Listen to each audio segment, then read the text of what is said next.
Now I would like you to go back to your math notebook, and I want you to copy the definition of a tenth.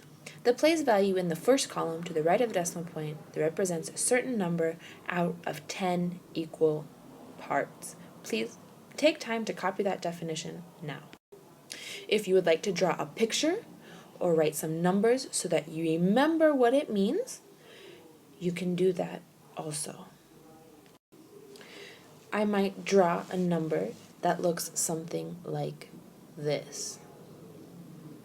0.1, and this is the decimal point. Next, you should write the definition for decimal form. My definition says, writing numbers with parts of a whole or fractions using a decimal point and decimal place value chart. I could represent that definition with this picture.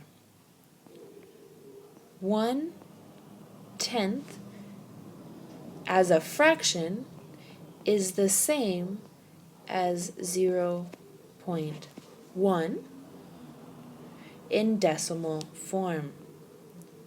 2/10 is the same as 0.2 in decimal form.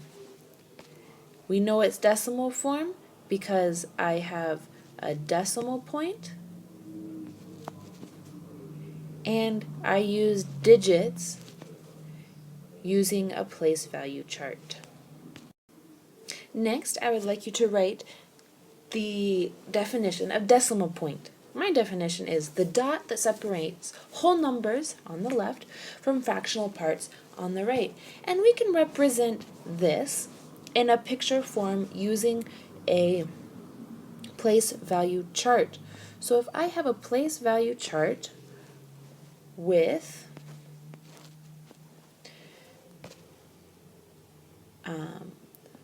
4,562, and then I will put a decimal point right there, and I can put 3/10. So I show that these whole numbers are separated from the fraction 3/10 by a decimal point. The final vocabulary word for the day is expanded form, which we've heard this word before, but this is the definition we're going to write. Writing out a number separating each place value's value. So what that means and what you remember is expanded form is when you have a number like 321.5.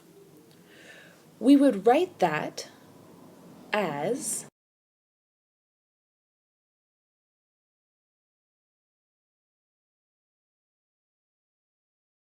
3/100, 20/10, 1/1, and 5/10. So this is expanded form. 3/100, 20/10, 1/1, and 5/10, with the decimal separating the wholes from the fractions.